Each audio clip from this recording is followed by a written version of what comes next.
Bismillahirrahmanirrahim. Assalamualaikum warahmatullahi wabarakatuh. Alhamdulillahirabbil alamin. Wassalatu wassalamu ala rasulihil amin wa ala alihi wa sahbihi ajma'in wa ba'du. Qala al-musannifu rahimahullahu ta'ala wa nafa'ana Allahu bihi wa bi'ulumihi fid dharain amin.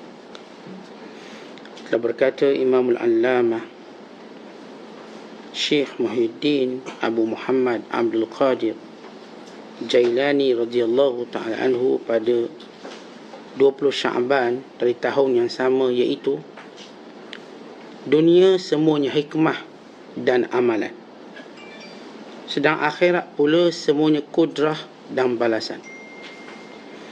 Yang pertama terbina atas kebijaksanaan, dan yang lain terbina atas kekuasaan. Jangan berani meninggalkan amalan di masa berada di kampung kebijaksanaan, dan jangan anggap lemah kekuasaan Allah di kampung kudrat. Beramal di kampung kebijaksanaan dengan kebijaksanaan Allah, dan jangan hanya bertawakal atas kudratnya. Jangan jadikan takdir itu sebagai uzur, alasan buat dirimu, kerana dia selalunya dibuat hujah bagi siapa yang meninggalkan amalan. Membuat uzur dengan takdir itu adalah hujah orang-orang yang pemalas. Hanya saja dibuat uzur dengan takdir pada selain menurut perintah dan menjauhi larangan. Berkata Tok Guru Sidi Jailani radhiyallahu ta'ala anhu, selepas bicara yang panjang, katanya, orang mukmin tidak merasa tenteram pada kehidupan dunia ini, dan tidak juga pada apa yang ada di dalam dunia ini. Dia, yakni orang beriman, hanya mengambil bahagiannya daripada dunia. Lalu dia memalingkan diri dengan hatinya kepada Allah Azza wa Jalla. Dia berdiri di sana supaya tersisih daripada percikan dunia, dan dibenarkan buat hatinya untuk masuk sebagai perutusan kebatinannya. Kemudian dikeluarkan kebatinan itu ke dalam hati, dan hati pula ke dalam jiwa yang tenang tenteram dan anggota-anggota yang membuat ketaatan. Sedang dia dalam keadaan begitu, tiba-tiba dipisahkan semua tanggungannya daripada dirinya, dan kini tidak ada kaitan lagi antaranya dengan mereka. Memadai baginya untuk mengendalikan kejahatan manusia, dan tugas untuk meluruskan mereka ke jalan yang benar. Hatinya terputus kaitannya dengan mereka sekalian. Hanya yang tinggal ialah dia sendiri dengan Tuhannya. Seolah-olahnya semua makhluk tiada diciptakan Allah berbanding dengan dirinya. Tiada lagi makhluk buat Tuhannya selain dirinya sendiri sahaja. Tinggal Tuhannya yang bertindak, dan dia sebagai orang yang ditindakinya. Yang ada, apa yang dimintanya sahaja, sedang dia yang akan memintanya. Yang tinggal asalnya sahaja, dan dia sebagai satu-satunya cabang dari asal itu. Dia tiada mengenali yang lain dari dirinya sendiri, tiada melihat yang lain dari dirinya sendiri. Allah telah melipatkannya dari makhluk. Kemudian jika dia kehendaki, akan dibentangkan buat mereka. Dia mewujudkannya di antara mereka buat maslahat mereka dan buat hidayah mereka. Maka dia pun nanti akan bersabar atas segala penganiayaan manusia itu untuk mencapai keredaan Allah Ta'ala semata. Hakikat dunia ini disebut sebagai hikmah, negeri hikmah dan amalan. Manakala akhirat disebut sebagai negeri kudrah dan balasan. Apa maksudnya? Di dunia ini Allah Ta'ala turunkan hukuman, perintah dan larangan. Maka siapa yang hidup di dunia dengan kebijaksanaan Allah, yang menurut perintahnya, meninggalkan larangannya, maka dia akan menjadi orang yang beruntung dan menjadi orang yang bertuah dan menjadi ahli syurga. Manakala akhirat nanti pula bukan negeri untuk beramal. tetapi ia negeri kudrah, negeri di mana Allah Subhanahu Wa Taala tunjukkan kekuasaan yang mutlak, negeri di mana Allah Subhanahu Wa Taala akan menjadikan semua manusia hina. Semuanya mesti tunduk dengan peraturan, dengan perintah Allah, tanpa membantah, tanpa berbunyi walau sepatah perkataan sekalipun. Kerana ia hak mutlak Allah Ta'ala yang dizahirkan ke atas hambanya. Ia kekuasaan dan di mana Allah akan membalasnya. Baik di dunia ini, terlihat manusia cuba campur tangan dengan perintah Allah. Manusia yang bodoh tunjukkan kekuasaan mereka. Mereka lupa di sini bukan tempat nak tunjuk kuasa. Tetapi mereka telah tunjuk kuasa mereka dengan melanggar perintah Allah, dengan mengada-ngadakan peraturan yang lain daripada peraturan Allah, dengan menyekat orang untuk kembali kepada Allah, dengan melarangkan manusia daripada ingat Allah, dengan mencetuskan maksiat dan menjadikan ia peraturan untuk diikuti oleh semua manusia. Mereka cuba tunjuk kuasa. Mereka akan menjadi orang paling hina di akhirat kelak. Kerana akhirat kelak Allah Ta'ala akan berfirman, Ainal muluku wal jabarut. Mana dia raja-raja? Mana dia orang-orang yang samsing dulu? Mana orang berani untuk melawan perintah aku? Ya, kat sini semua orang akan berani bercakap. Di sini orang semua berani membantah, melawan Allah secara terang-terangan, melawan Allah dengan perkataan, melawan Allah dengan segala takawul, yakni perkataan pembohongan, melawan Allah dengan segala undang-undang dan peraturan yang mereka buat, dengan harta benda yang mereka cuma dipinjamkan. Maka orang-orang yang menunjukkan segala kekuasaannya di dunia ini, mereka kembali akhirat kelak dengan penuh kehinaan. Sebab di negeri akhirat, negeri di mana yang disebut negeri kekuasaan mutlak bagi Allah, atas semua tundukkan pandangan, tak seorang pun boleh berbicara. Tidak seorang pun. Hatta para Nabi SAW yang kata orang jahat-jahat, orang baik pun tak boleh bercakap, kerana kekuasaan mutlak Allah. Seorang bercakap cuma dengan izin Allah. Kalau tanpa izin, tak akan ada yang boleh bercakap. Ya, kat sini kita cakap ikut dan kita, ikut say kita. Ya, Allah juga berkuasa di sini. Tapi Allah uji kita di sini dengan hikmah, kebijaksanaan. Bila kita sebut negeri ni ialah darul hikmah, negeri hikmah. Apa maksud negeri hikmah? Allah Ta'ala turunkan syariat, Allah turunkan wahyu, Allah turunkan Al-Quran. Allah hantar Rasul dan Nabi. Kesemua mereka ini diberikan hikmah untuk memimpin manusia supaya hidup dengan hikmah. Yani hidup mereka di dunia dengan ilmu pengetahuan. Allah Ta'ala berfirman, yu'til hikmata man yasha' wa man yu'tal hikmah faqad utiya khairan kathira wa ma yadhakkaru illa ulul albab. Kata Allah, Allah beri hikmah di dunia ini pada siapa yang dikehendaki. Siapa yang diberikan hikmah di sini, dia mendapat keuntungan yang besar.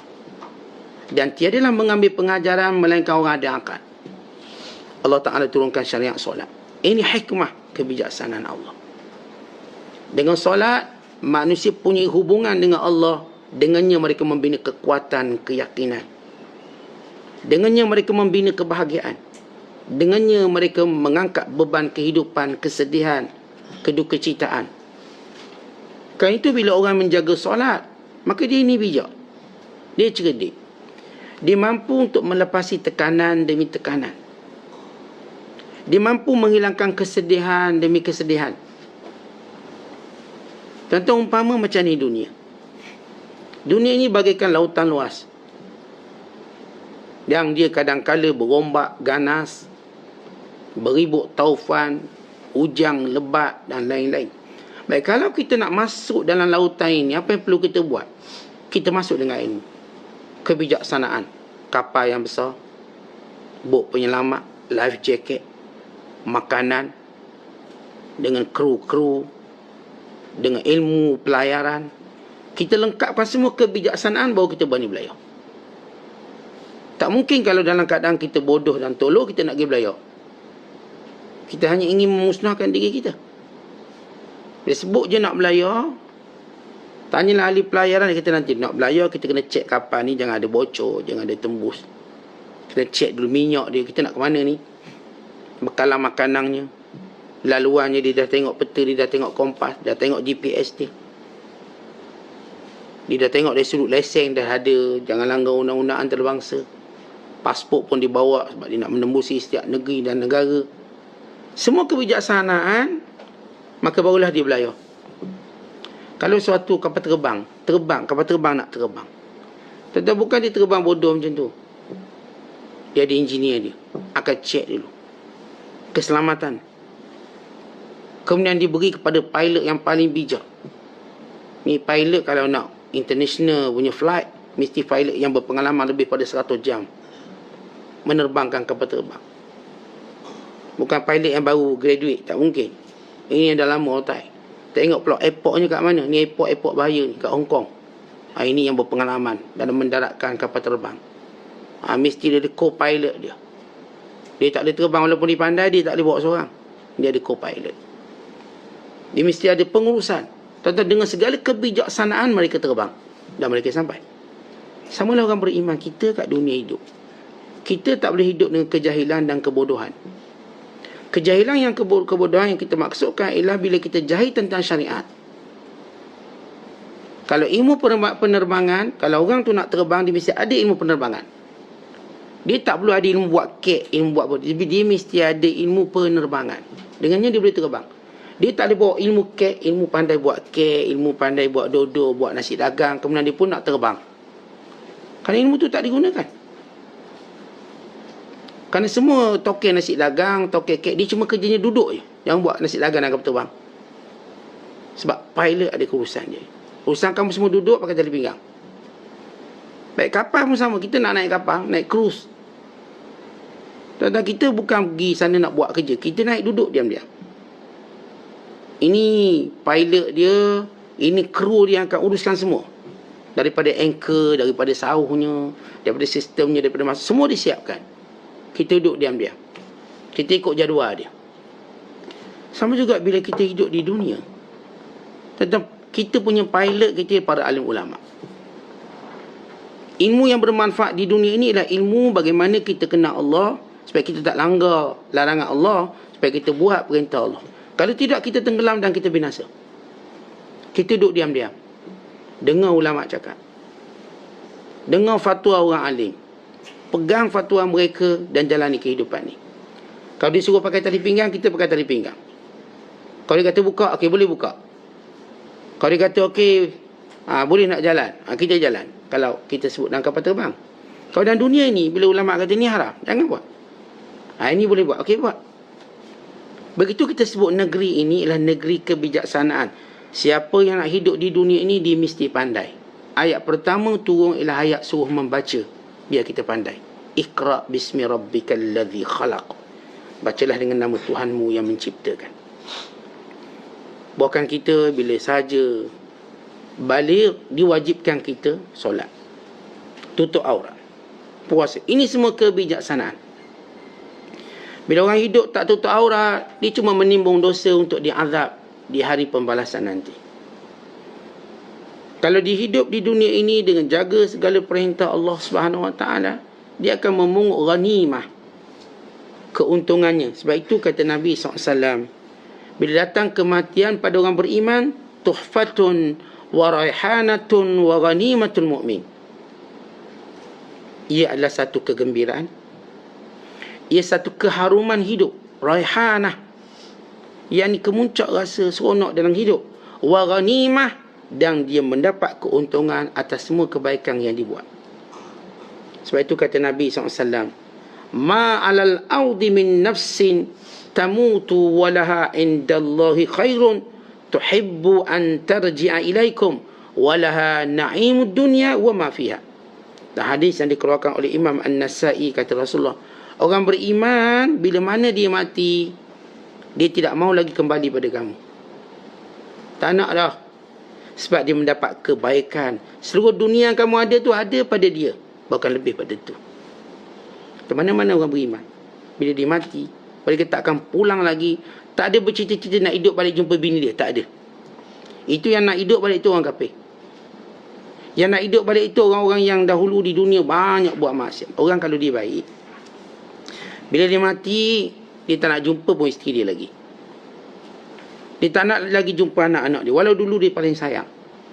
Sebab hebatnya nikmat yang Allah berikan, dek kerana dia taat kepada Allah, dia menggunakan segala kebijaksanaan untuk sampai pada Allah, sehingga dia tak pandang lagi dunia. Umpama macam mana? Dalam hadis yang diriwayatkan oleh Imam Ibn Abi Dunya, Rasulullah SAW memberi perbandingan orang beriman. Lepas mereka bermujahadah sungguh-sungguh dalam melaksanakan perintah Allah, kata Rasulullah SAW, banding orang beriman seumpama janin. Dia keluar daripada perut ibunya, lalu dia menangis. Menangis. Kenapa? Kerana ditinggalkan satu tempat yang paling dirasa selamat. Tapi waktu mana dia melihat cahaya, yang ni ketika mana budak tu buka mata. Kita kan bila tengok budak lahir, dia pejam mata, macam anak kucing pejam mata dan sebagainya. So dia tak nak tengok dunia ni. Ini tempat asing. Mereka dah selesa dalam perut ibu masing-masing. Kita pun dulu sama, pejam mata, tak nak. Tapi bila Allah jadikan abdau, kita dapat lihat cahaya dunia. Dan kita mula dapat duduk dengan selesa di sini. Kalau dalam perut ibu kita tak ada nak bergolek, boleh golek. Lalu ketika itu dia tidak mau lagi kembali alam perut ibunya. Tak ada tak di sini. Walau macam mana dia sayang mak dia, dia nak masuk dalam perut mak dia balik. Tak mungkin. Kan tempat paling seronok ataupun tempat yang paling patut kita duduk tanda sayang mak kita, duduk dalam perut mak kita. Tapi ada tak orang nak kembali balik dalam perut mak dia? Tidak ada. Kata Rasul, begitulah bandingan bila nanti orang beriman pulang ke alam barzakh. Dia tengok dunia macam bayi, macam orang melihat kembali alam janinnya, dia tak nak kembali. Dia seronok. Kenapa? Kan dahulu dia hidup dengan kebijaksanaan, dan waktunya dia memperoleh segala ghanimah, kekayaan daripada kebaikan yang dia lakukan. Kemudian kata Syekh Abdul Qadir, bila kita faham dunia negeri bijaksana. Apa maksud bijaksana? Itu mengikut segala perintah Allah yang bijaksana. Orang cuba membelakang perintah Allah, dia memang nak jadi bodoh. Dia tak nak semayang, kan dia memilih bodoh. Dia tak nak keluar zakat, kan dia memilih bodoh. Tak nak tutup aurat, dia memilih bodoh dalam kehidupan ini.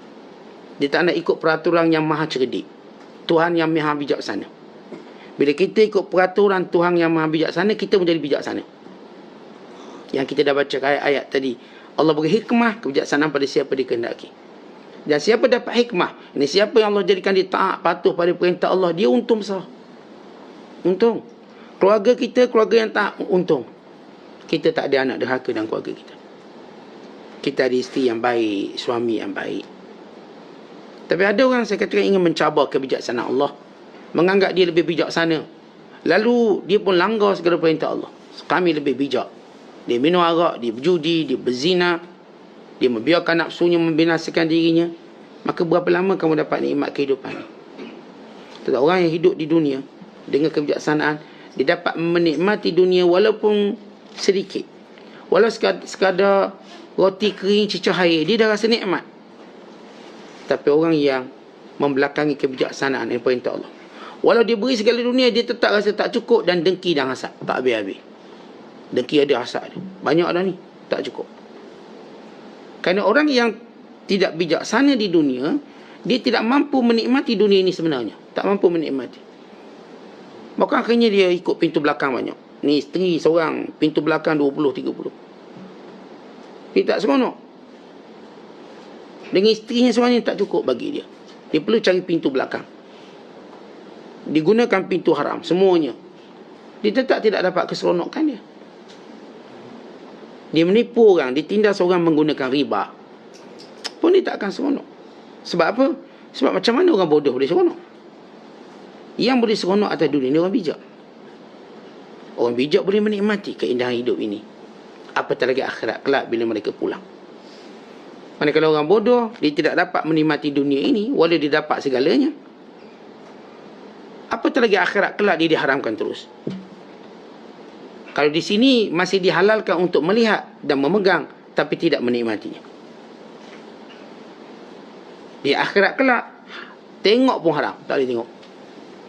Manakala orang beriman, Walaupun mereka cuma dapat sikit nikmat dunia, walaupun mereka sudah menikmatinya. Kan itu mereka rasa betapa indahnya syurga. Kalau macam ni rasa syurga lagi hebat. Dan mereka akan memiliki semuanya.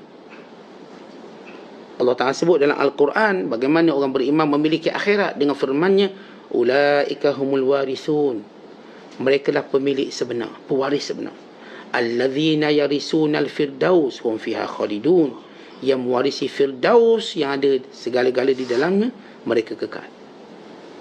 Habis tentang kebijaksanaan dunia ataupun kita memilih kebodohan. Dan juga bagaimana akhirat kelak negeri balasan atau disebut juga negeri qudrah.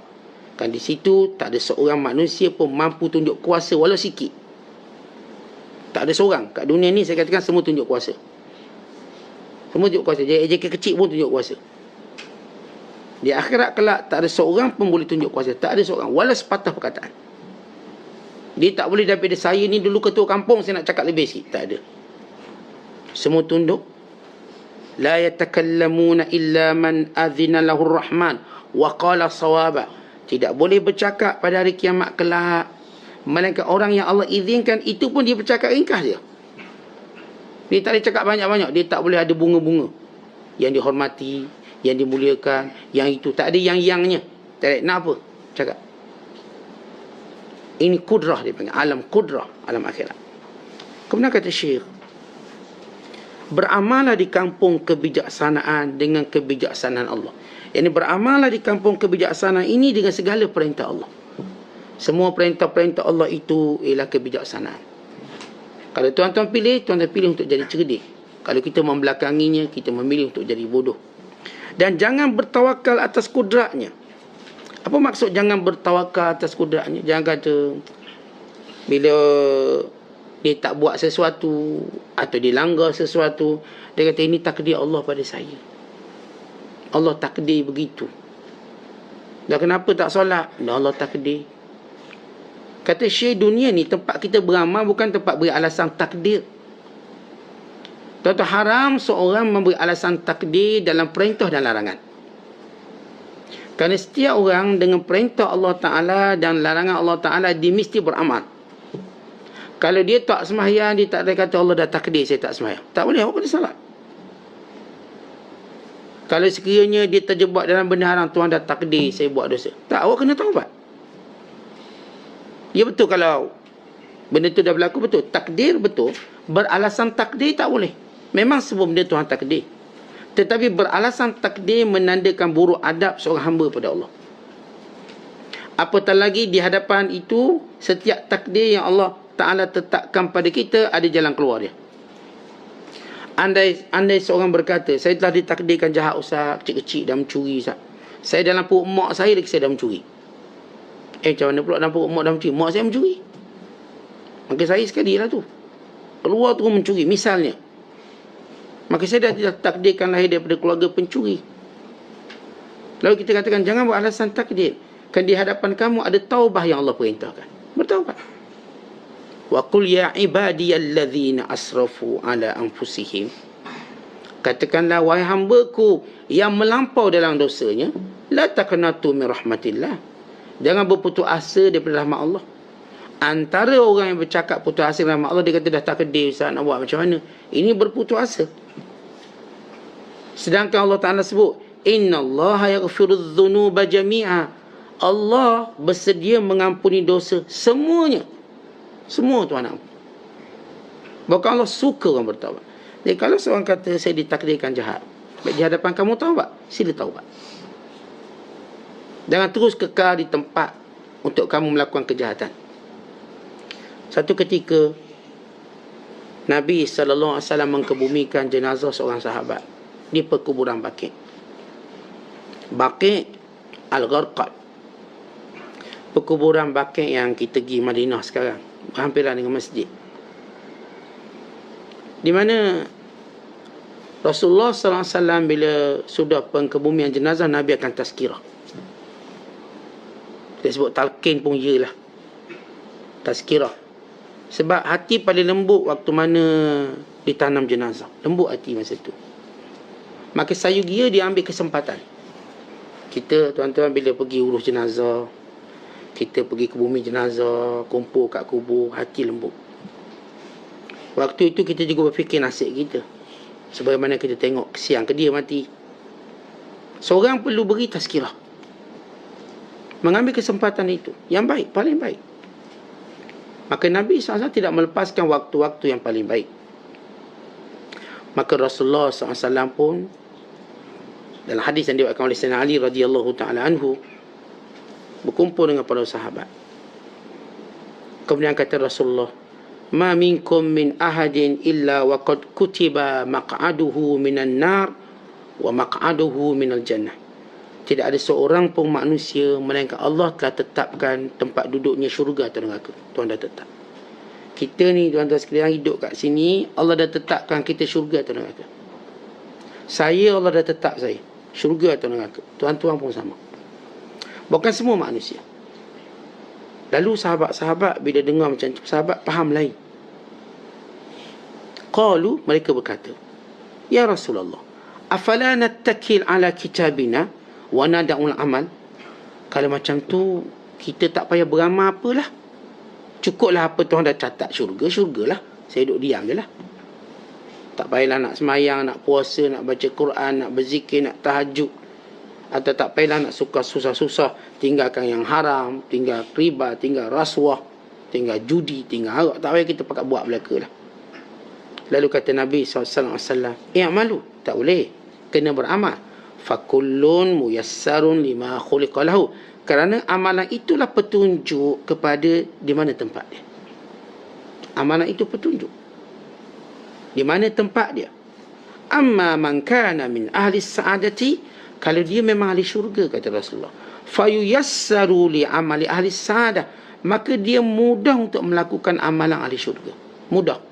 Walaupun agak struggle, nak bangun subuh, ngenyih mata berat, tapi dia boleh buat. Walaupun nak sedekah macam duk teringat, tapi dia boleh buat. Itu panggil muyassar. Allah mudahkan dia. Walaupun zahirnya kita rasa macam ustaz buat ni macam terpaksa. Boleh buat tak? Boleh. Maknanya okey. Macam budak-budak kita lah. Budak-budak kita ambil periksa ni, anak-anak kita. Ada tension ambil periksa, tapi boleh jawab? Boleh. Yang seorang lagi senyum je. Ya, senang. Yang seorang lagi muka ketak, struggle. Boleh tak jawab? Boleh. Tapi dia dalam keadaan, kita katakan, kadang dia tak suka.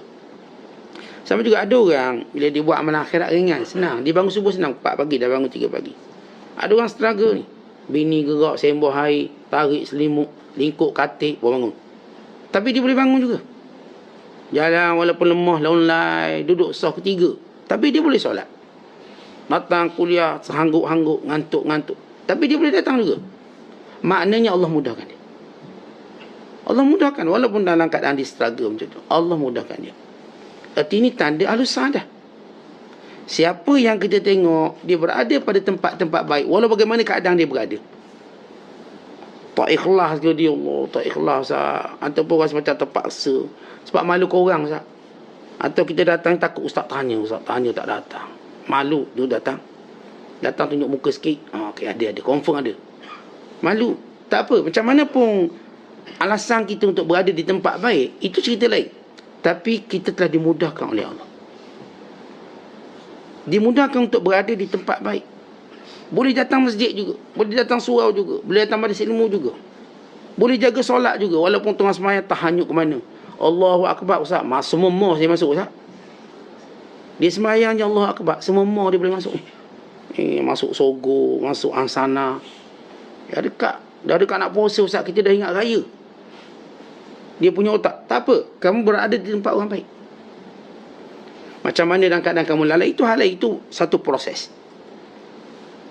Itu para ulama berkata, zikir dalam keadaan lalai jauh lebih baik daripada orang tak berzikir terus. Kita solat walaupun dalam keadaan mana dah kita pergi ni, tahu-tahu dah Assalamualaikum dah.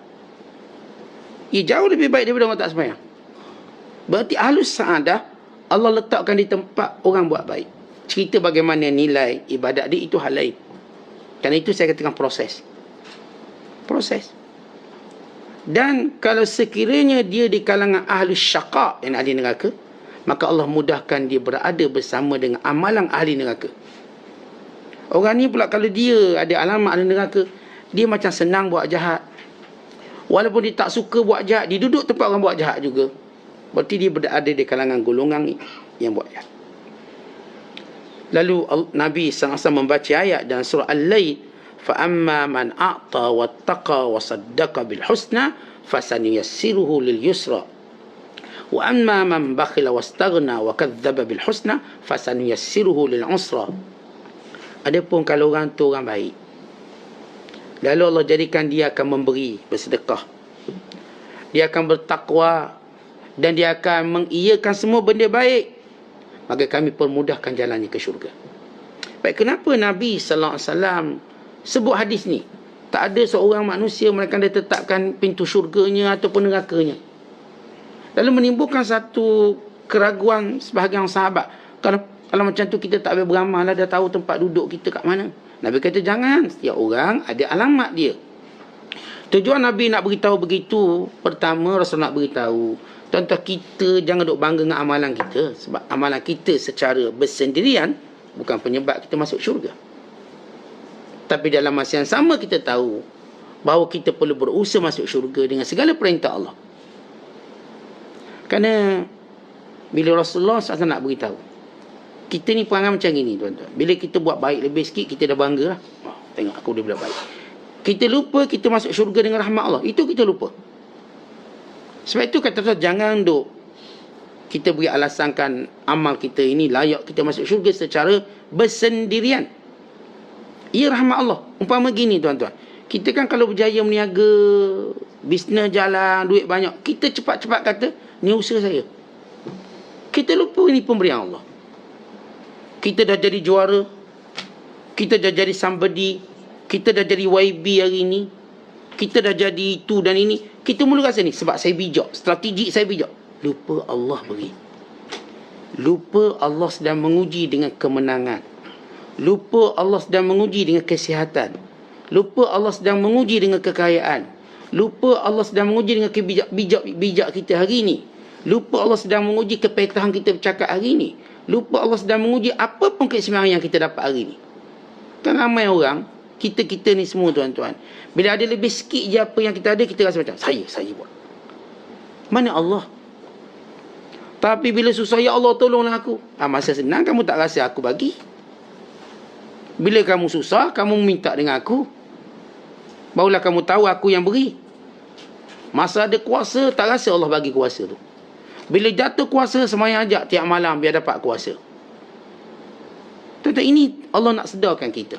Sebab tu ingat, kalau hari ini tuan-tuan berjaya bisnes, kalau hari ini tuan-tuan orang yang ada kedudukan dalam masyarakat, kalau hari ini tuan-tuan sekalian percakapan kita orang pegang, orang agungkan, kalau hari ini, ingat, semuanya ini kurniaan Allah, bukan kita. Bukan daripada kita, daripada Allah. Semua.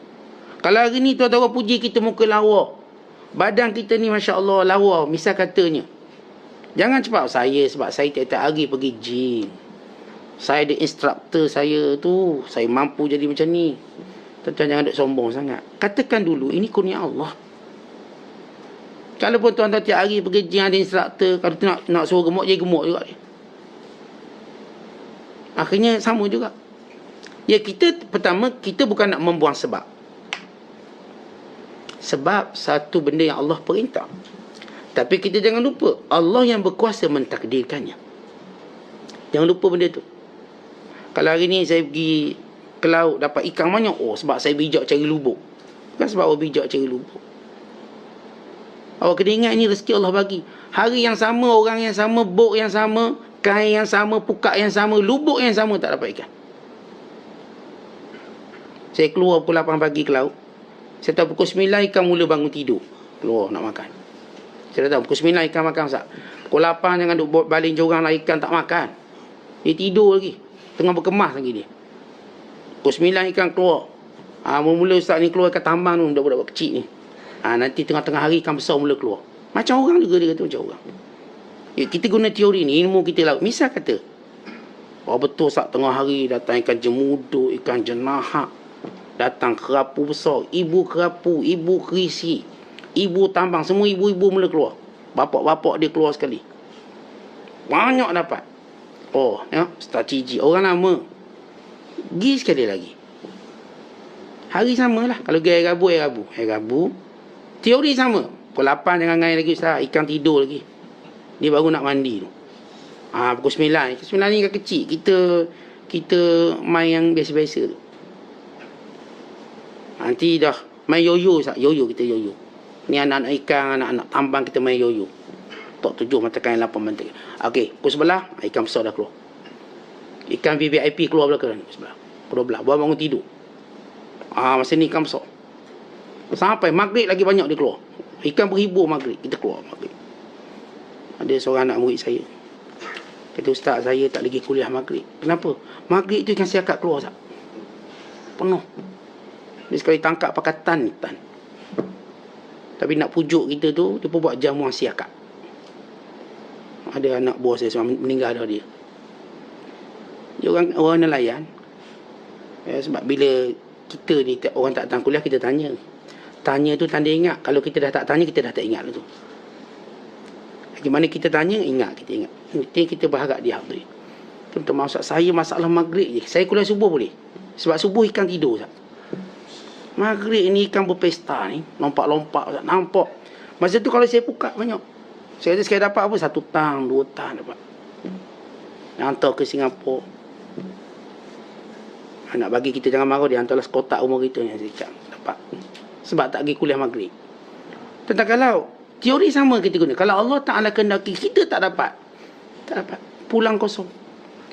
Ada seorang jurah hebat RTM. Dia nak tunjuk mengair di satu tempat yang banyak ikan lah. Di satu kawasan.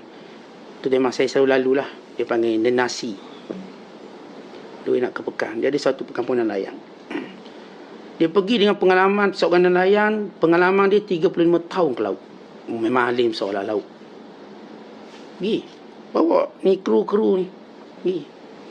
Wartawan pun nak mengair lah. Sebab dia pergi ngobrol pengalaman. Dia tunggu sampai maghrib dapat anak ikan seekor. Ini orang pengalaman. Ada seorang Mak Saleh, dia datang kat Terengganu. Dia nak tunjuk Terengganu ni banyak ikan. Dia orang Terengganu pun sebut ikan pun ada G belakang, banyak ikan. Jadi dia pergi dengan seorang yang juga berpengalaman lama. Dia buat satu rancangan live, rancangan dia ni. Saya ni disebutlah ni nampak mak pengalaman dia tahu semua lubuk ikan. Dia pergi air pagi sampai malam seekor tak apa. Tak ada nak tunjuk apa. Akhirnya dia mengakui memang tak ada rezeki hari ni.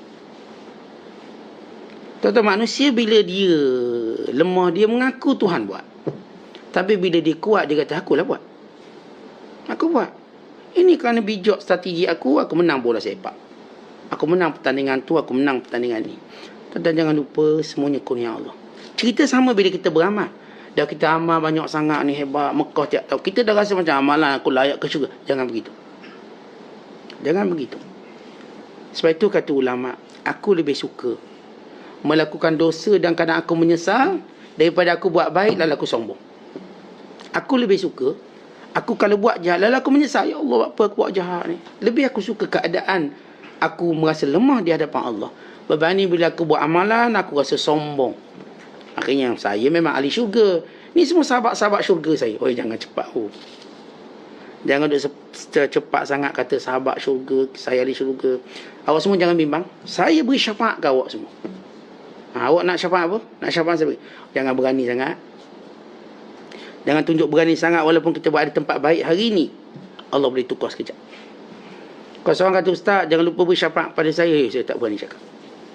Saya mungkin yang menerima syafaat kamu. Bukan saya beri syafaat. Saya tak tahu kedudukan saya. Kalau kata Ustaz, ingat kalau saya tak jumpa Ustaz, tak jumpa saya dalam syurga, carilah saya dalam. Ya awak jangan cakap macam tu. Saya nak cakap dengan awak macam tu sebenarnya. Kerana kita takut. Kita tahu hakikat ni. Sebab tu Umar bin Abdul Aziz, bila anak dia dekat nak mati, nama anak dia Abdul Malik bin Abdul Aziz. Orang alim anak dia. Bahkan dikatakan kalau anak dia ni panjang umur, dia akan lebih alim pada ayah dia. Sebab kita kan macam ada indikator. Kita lu khatam Quran dia kata satu. Anak kita dah jauh satu. Kita tahu budak ni kalau panjang umur alim pada aku. Kita nampak dia punya rekod dia lain.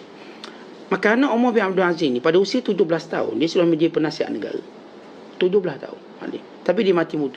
Allah hendaki dia mati muda. Waktu dia sakit nak mati, Umar bin Abdul Aziz datang ziarah anak dia. Dia kata, wahai anakku, semoga engkau menjadi timbangan pemberat amalanku akhirat kelak. Lalu anak dia kata, tidak ayah, bahkan aku ingin berharap supaya engkau lah menjadi pemberat timbanganku akhirat kelak. Masing-masing tak mengaku mereka akan beri kelebihan, tak ada. Dan tuan-tuan, kita jangan teruja kalau orang datang jumpa kita. Ustaz, kalau tak jumpa saya kat syurga, Ustaz cari saya. Oh, jangan teruja ayat tu. Ayat tu boleh mantul balik. Mungkin kita yang bermasalah, bukan orang tu. Sebab itu kita diajar oleh Allah, walau macam mana amal soleh kita buat, merendah diri. Jangan duk confident amalan saya boleh masuk syurga. Dan kita pun confident, ini sahabat-sahabat syurga saya belaka ni. Wahai sahabat-sahabat syurga, lepas ni kita sarapan. Wahai, jangan berani. Saya berharap sahabat-sahabat saya masuk syurga. Tapi saya tak berani berkata kamu sahabat syurga. Sebab saya tak tahu. Tuan-tuan, macam mana kita bercakap satu benda kita tak tahu? Bukankah kita pembohong? Tapi saya juga tidak mahu sahabat saya jadi ahli neraka. Saya tak panggil, okay, kalau macam tu Ustaz, kita panggil je sahabat neraka semua. Pun saya tak tahu. Saya tidak akan berbohong pada ilmu Allah. Saya berkata, saya berharap sahabat-sahabat saya menjadi ahli syurga. Dan saya berharap sahabat-sahabat saya Allah lindungi daripada neraka. Sebagaimana saya berharap untuk diri saya supaya saya masuk syurga. Dan saya berharap Allah Ta'ala lindungi saya dari neraka. Kerana itu kita doa setiap hari, Allahumma ajirni minan nar. Ya Allah, peliharalah aku dari neraka. Kita ulang 7 kali. Allahumma ajirni minan nar, Allahumma ajirni minan nar, Allahumma ajirni minan nar. Jadi tuan-tuan sekalian, kita tahu hubungan antara takdir dengan amalan. Sebab itu asasnya ialah kita beramal kerana diperintah. Lalu kita mengetahui takdir untuk tunjukkan kelemahan kita. Ada pun orang yang beri alasan takdir dengan tujuan untuk malas, bukan untuk merendah diri. Kita, tuan-tuan, apa yang Allah suruh kita buat. Apa yang Allah suruh maka kita buat. Lepas kita buat, kalau berjaya kita tak akan bangga diri. Ini semua kurnia Allah dan ini takdir Allah pada saya. Allah beri bahagian daripada saya sebagai ujian. Ada pun orang pemalas, mereka ini gunakan takdir Allah sebagai alasan untuk tidak buat perintah Allah. Sebab tu kata Syekh Abdul Qadir, hanya senya dibuat uzur dengan takdir pada selain menurut perintah dan menjauhi larangan. Dalam bab perintah dan larangan, jangan beri alasan takdir untuk tak buat atau untuk langgar. Kalau orang ni berzina, kenapa awak zina? Tuhan dah takdir, Allah marah. Itu Allah larang. Jangan guna alasan takdir pada perintah dan larangan. Allah suruh solat, kita tak solat. Wah, macam mana Allah dah takdir saya tak solat? Jangan. Itu perintah Allah. Maka kau tak. Kerana perintah solat itu kalau tak boleh buat dengan tunai, maka kamu qada. Larangan Allah itu kalau kamu tak boleh patuhi, maka kamu kena taubat. Tak boleh tu berkata Tuhan dah takdir. Dan kenapa tak taubat? Tuhan pun takdir juga supaya saya tak taubat. Jangan. Kenapa kamu tak duduk lalu berkata Tuhan takdirkan saya boleh makan atau tak boleh makan? Kita tak berani, kita tetap ulur tangan untuk ambil makanan. Kita tetap cari ke sana ke sini nak cari makanan. Kenapa tak guna kaedah yang sama takdir untuk kamu duduk diam, biar makanan tu datang ke mulut kamu sendiri. Tiba-tiba kamu ke dapur, tiba-tiba kamu bekerja. Dalam hal lain pandai pula kamu berusaha, beramal. Dalam hal perintah dan larangan kamu kata takdir, ini seburuk-buruk alasan. Tuan-tuan sekalian, boleh tak kita guna alasan takdir? Dia pada perkara tertentu boleh. Umpama kita ni lahir Melayu, maka saya ditakdirkan orang Melayu. Kita lahir sebagai lelaki, itu boleh. Saya dilahirkan sebagai lelaki. Isteri kita mahu kat itu, abang ni tak tahu, saya ni beranak penak tahu, gini-gini. Cuba abang beranak sekali. Beranak. Ginilah awak sebut cadangan tu tak munasabah. Sebab Allah dah takdirkan saya lelaki. Nak beranak macam mana? Tak boleh beranak lah. Sama juga kita lelaki beri alasan dulu. Cuba awak jadi lelaki sekali, biar awak tahu susah jadi lelaki. Cuba awak jadi lelaki sekali. Pun tak boleh. Sebab janting lah, Tuhan dah takdir. Dan memang itu kita boleh beri alasan. Tuan-tuan, tinggi rendah kita, fizikal kita, itu betul. Sebut takdir. Kerana kita jangan bicara banyak hal itu. Kerana tiada perintah untuk kita jadi bangsa lain. Apakah tuan-tuan diperintah jadi bangsa Arab? Tak. Orang Melayu jadi Melayu lah. Belajar bahasa Arab tidak akan jadikan kita orang Arab. Kita orang Melayu lah. Tuan-tuan belajar bahasa Inggeris tak akan jadikan kita orang Inggeris. Kita tetap Melayu. Biar kita buat selain Mak Saleh lebih pada Mak Saleh pun. Mak Saleh takkan panggil kita Mak Saleh, kita Melayu. Mak Saleh pun sama, dia cakap lancar macam mana Melayu pun, dia boleh cakap Jawa, cakap Bugis, dia Mak Saleh.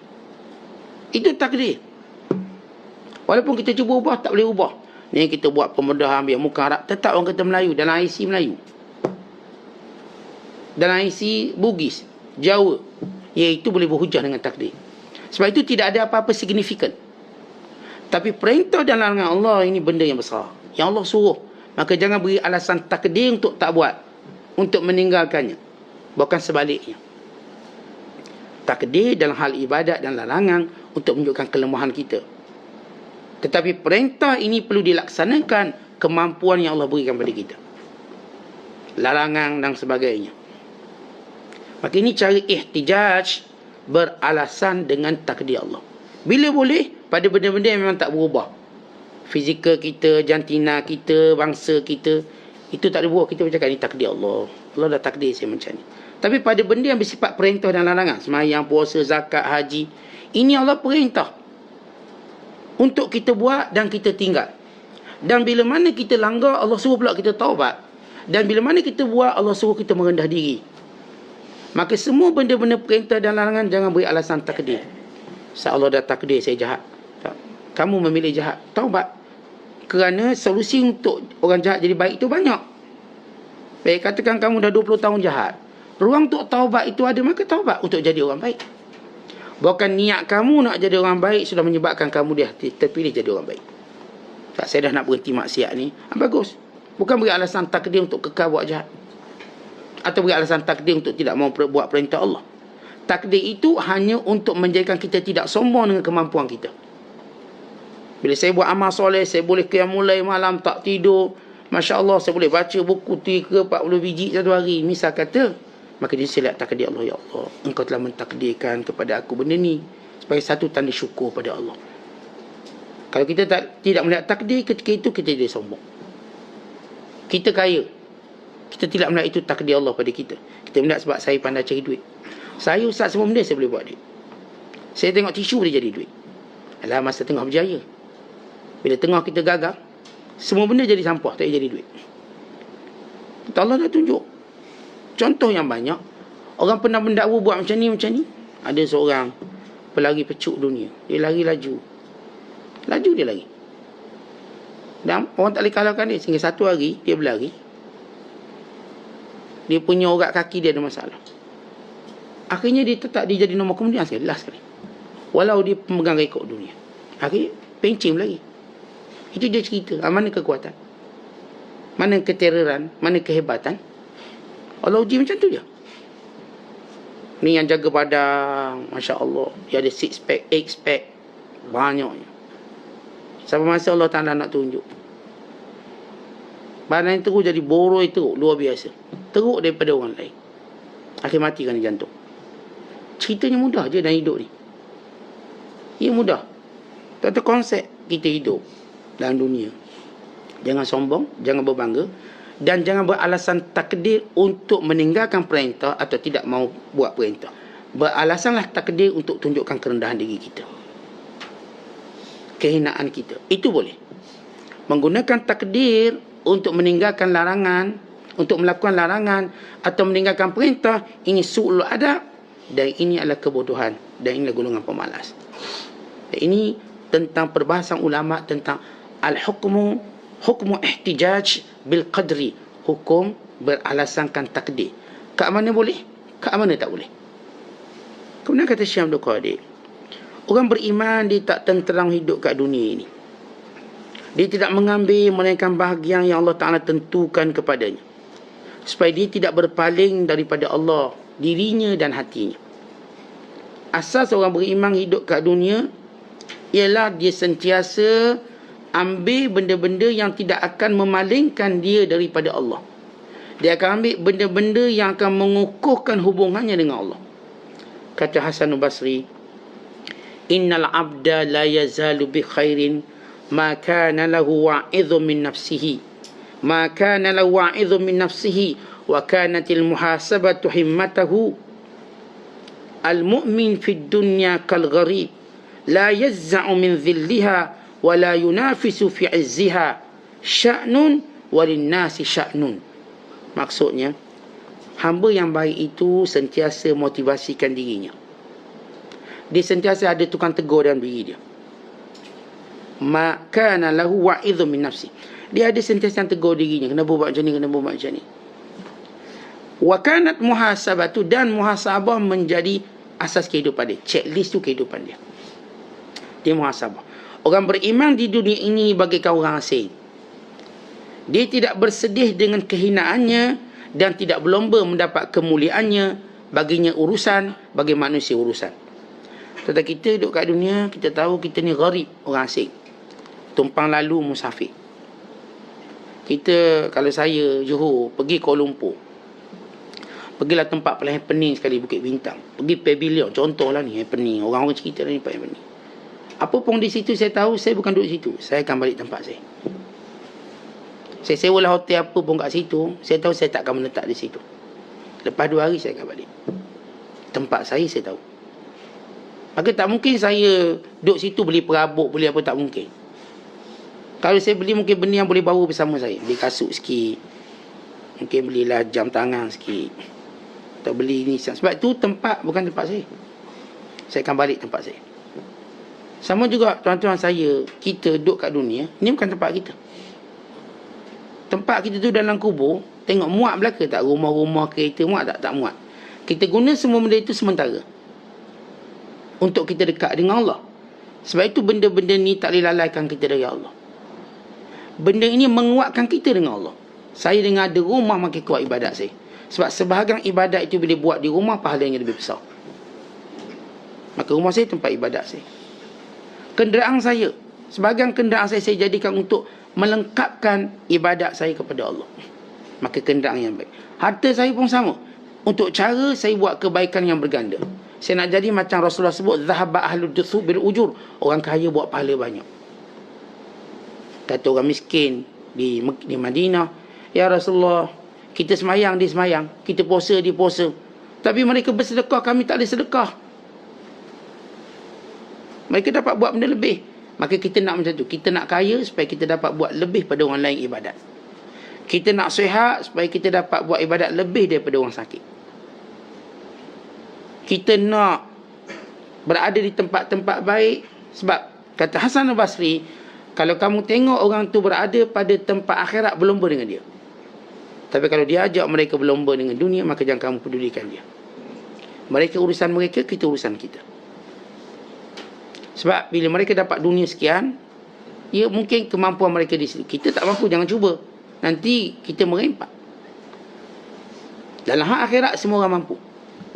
Dalam hal dunia, semua orang tak mampu. Kita tengok dia beli rumah, kita nak beli rumah. Dia duit tebal, kita duit nipis. Dah jadi masalah.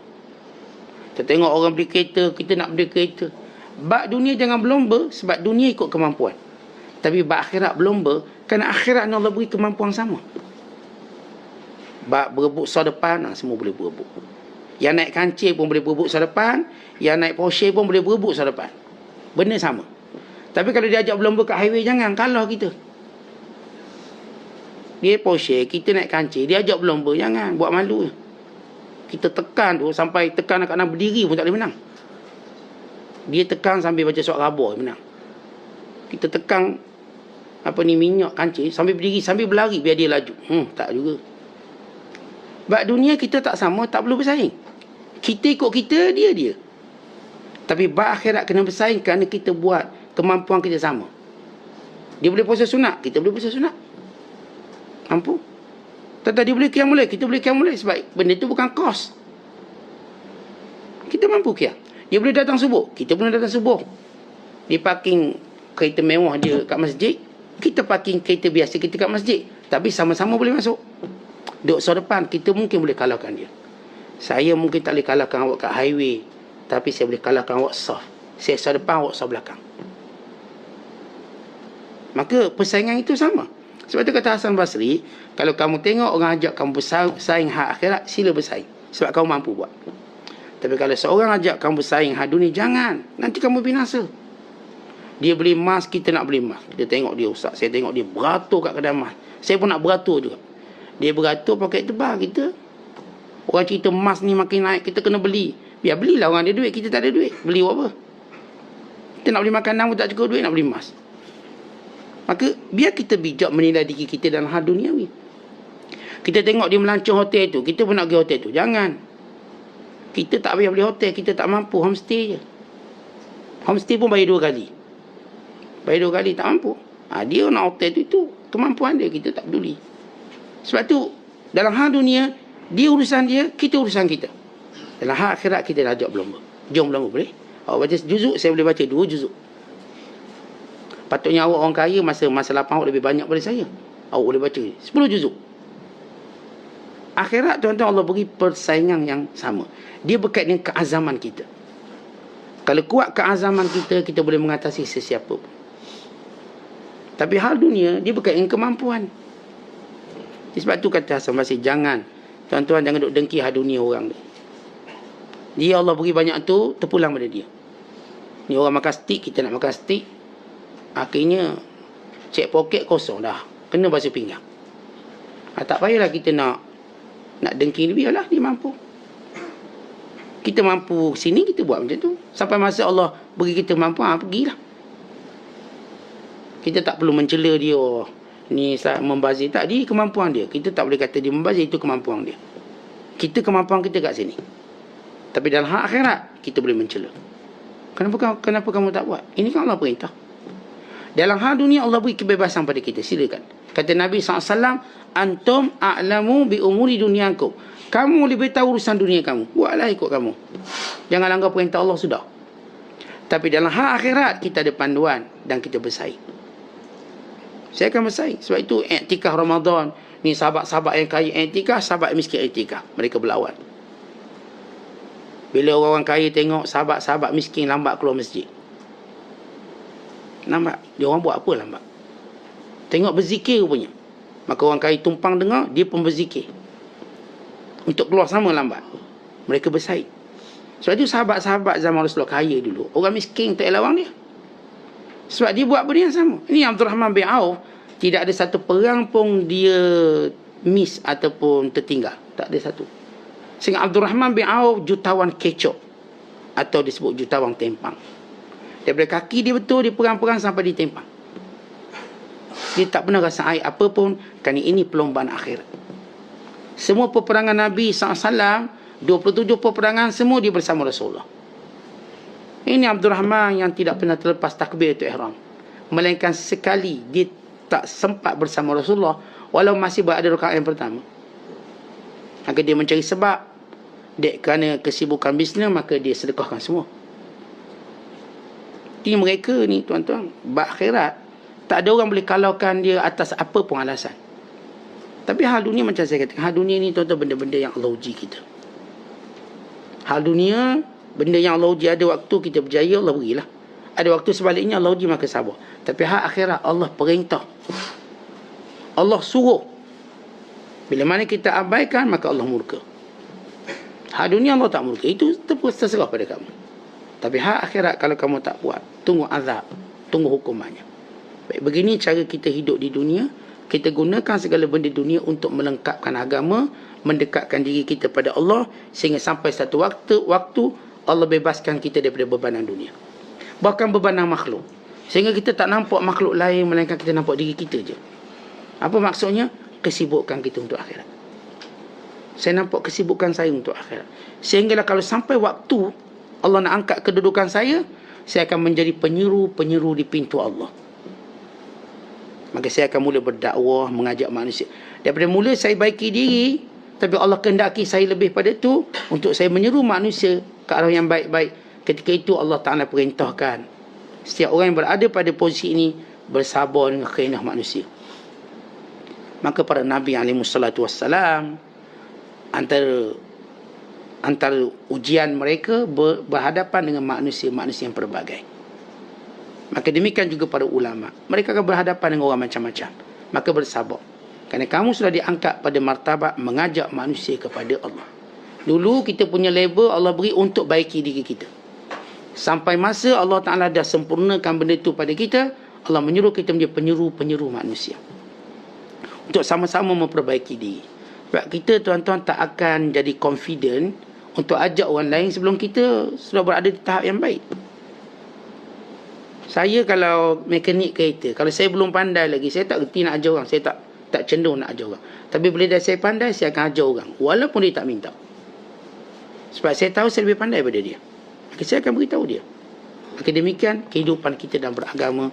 Moga-moga Allah angkat terus darjat kita menjadi penyeru-penyeru pada jalan Allah. Kerana Allah Ta'ala berfirman, wa man ahsanu qawlan mimman da'a ila Allah wa amila salihah wa qala innani minal muslimin. Siapakah orang yang paling baik daripada orang yang mengajak manusia pada jalan Allah dalam keadaan dia sibuk melakukan amal soleh, dan dia berkata, aku di kalangan orang yang senantiasa tunduk kepada Allah. Wallahu bisawab. Assalamualaikum warahmatullahi wabarakatuh.